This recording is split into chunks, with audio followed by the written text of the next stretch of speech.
আচ্ছা, আপনি কি জানেন পিঁপড়াদের বাসা ভেতর থেকে দেখতে কেমন? এই ব্যাপারটা জানার জন্যই 2012 সালের দিকে গবেষকরা একটা কাজ করলেন। তারা বেছে নিলেন লিফ কাটার নামে এক প্রজাতির পিঁপড়ার বাসা।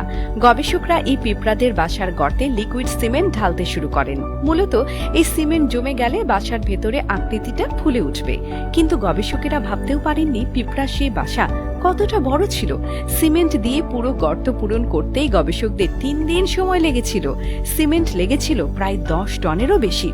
সিমেন্ট শুকিয়ে যাওয়ার মাসখানেক পর গবেষক দল মাটি খুঁড়তে শুরু করেন। তবে অবাক করা ব্যাপার হলো, মাটির নিচ থেকে পিঁপড়াদের সে বাসা উন্মোচন করতে গবেষকদের কয়েক সপ্তাহ লেগে গিয়েছিল।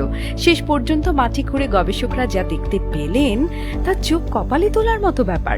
সিমেন্টের কাঠামোটিকে দেখে কোনো আর্কিটেক্টের নকশায় বানানো জটিল কোনো স্থাপনা মনে হতেই পারে, কিন্তু সেটি আসলে ছিল পিঁপড়াদের বানানো জটিল এক কলোনি, যাকে প্রায় গোটা একটা শহরে বলা চলে।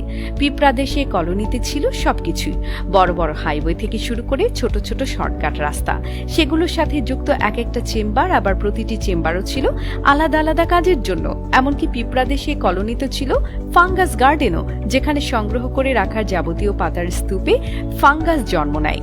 সেগুলো আবার রানী পিঁপড়ারা লার্ভা টিকিয়ে রাখতে সাহায্য করে। পিঁপড়ার সেই কলোনি ছিল রীতিমতো এক গোলকধাঁধা। জটিল সেই কলোনি বানাতে 40 টন মাটি সরাতে হয়েছিল পিঁপড়াদের।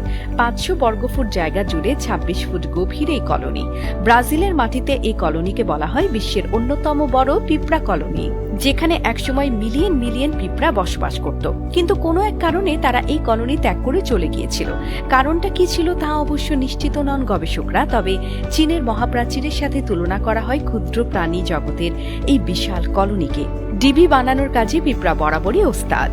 স্থান ভেদে এসব ডিবি পিঁপড়াদের বসবাস এবং লার্ভা থেকে সন্তান জন্ম নেওয়ার জন্য পরিমিত তাপমাত্রা এবং উপযুক্ত পরিবেশ প্রদান করে। সাধারণত সব ডিবিতেই পিঁপড়ারা মাটি খুঁড়ে অনেকগুলো সুড়ঙ্গ বানায়। অনেক সময় এদের সুড়ঙ্গ প্রায় 20 থেকে 25 মিটার পর্যন্ত গভীর হতে পারে। অনেকে মনে করতে পারেন একটা ডিবির ভেতর কয়েক হাজার পিঁপড়া মিলে আর কয়টাই বা সুড়ঙ্গ খনন করতে পারবে। কিন্তু শুনলে অবাক হবেন, জাপানের হোক্কাইডো দ্বীপে প্রায় 670 একর বিস্তৃত এক পিঁপড়ার কলোনি পাওয়া গেছে, যে কলোনিতে সন্ধান পাওয়া গেছে প্রায় 45,000 সংযুক্ত সুড়ঙ্গের।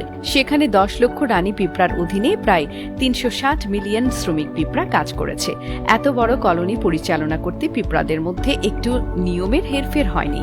সবকিছু সুশৃঙ্খল এগিয়ে গেছে বছরের পর বছর ধরে। এ ধরনের বিশাল পিঁপড়া সমাজকে সুপার কলোনি হিসেবে আখ্যায়িত করা হয়।